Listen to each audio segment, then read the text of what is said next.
The human mind is a universe unto itself, a vast, intricate landscape of thought, emotion, memory, and perception. It builds empires, writes symphonies, and discovers the laws of physics. It allows us to love, to dream, to connect, and to find profound meaning in the simple act of existing. But like any complex system, it can also encounter profound disruption. Thoughts can become tangled, emotions can curdle into a persistent, unshakable pain, and our very perception of reality can warp. The mind, our greatest asset, can sometimes feel like our greatest adversary. This is the territory of abnormal psychology. To define abnormal psychology is to attempt to draw a line in the shifting sands of human experience. At its most basic, it is the branch of psychology dedicated to understanding, describing, predicting, and treating the patterns of thought, emotion, and behavior that are considered atypical, distressing, and dysfunctional. It is the formal study of psychopathology, or what is more commonly known as mental illness. This is not the study of simple weirdness or eccentricity. It is the study of profound human suffering. It is the field that asks, what does it mean when a person's inner world is no longer a safe place to be? And how do we help them find their way back? To give this study a framework, professionals have long relied on a set of criteria often called the 4 Ds: deviance, distress, dysfunction, and danger. These 4 pillars provide a scaffold for understanding the complex territory of mental illness, though each comes with its own set of critical nuances. Deviance is perhaps the most culturally loaded of the 4. It refers to thoughts, emotions, or behaviors that stray, often significantly, from a society's stated and unstated rules or norms for proper conduct. Every culture has its expectations for how people should behave, think, and feel. When a person's actions, such as compulsively washing their hands hundreds of times a day or experiencing vivid hallucinations, fall far outside these norms, they are considered deviant in a statistical and social sense. However, this criterion is a moving target. What is deviant in one culture may be celebrated in another. What is deviant in one era may be commonplace in the next. It is a sobering fact that homosexuality was listed in the American Psychiatric Association's Diagnostic and Statistical Manual of Mental Disorders, DSM, as a sociopathic personality disturbance until 1973. This historical reality serves as a permanent, flashing warning light. Societal norms are not a reliable compass for objective truth. Deviance, therefore, is a necessary but insufficient part of the definition, one that must always be examined through the lens of culture, context, and time. The second criterion, distress, is far more personal and in many ways more important. This is the subjective, internal experience of pain. A behavior can be statistically deviant, like being a mathematical genius, but cause no personal suffering. Abnormal psychology is primarily concerned with deviance that is unwanted by the person experiencing it. This is the raw, gut-level agony of a panic attack, the crushing, hollow emptiness of a depressive episode, the relentless, intrusive terror of an obsessive thought. This is the person who cries out, "I don't want to feel this way anymore. I can't stand being inside my own head." This emotional pain is the engine of mental illness. It is what drives a person to seek help, and what makes the condition a disorder rather than just a difference. Third, and critically, is dysfunction. This criterion moves the disorder from an internal state to an external, real-world problem. A behavior or emotional state is dysfunctional when it interferes with a person's ability to live a full and effective life. This is the so what of the symptoms. A person may be distressed by their fear of spiders, arachnophobia, but if they live in a city apartment and never encounter one, it may not be dysfunctional. However, if that person is a park ranger, that same fear becomes profoundly dysfunctional, preventing them from doing their job. Dysfunction is about impairment. It's the depression so severe you can no longer get out of bed to go to work. It's the social anxiety so crippling you cannot form relationships.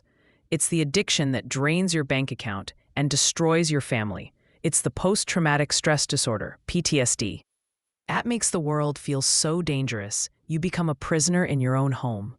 When a psychological state prevents you from working, loving, and caring for yourself, it has crossed the line into dysfunction. The final criterion is danger. This refers to thoughts or behaviors that pose a risk of harm, either to the individual or to those around them.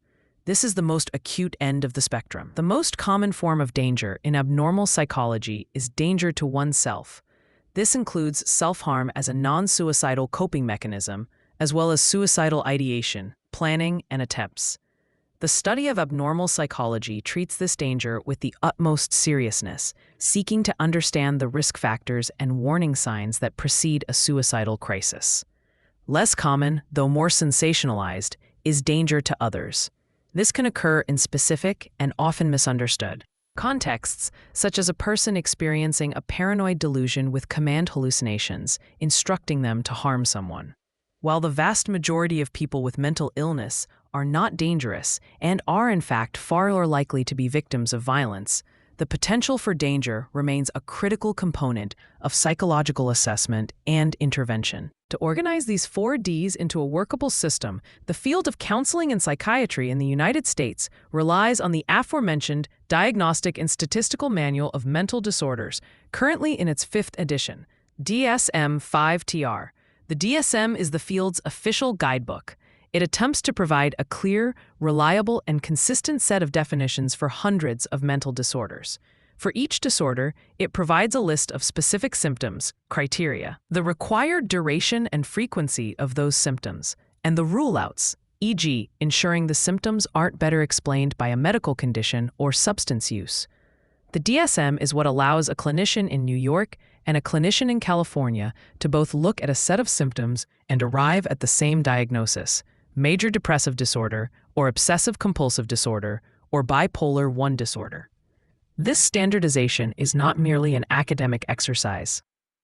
It is what makes research possible. We cannot study a treatment for depression if you don't have a shared definition of what depression is.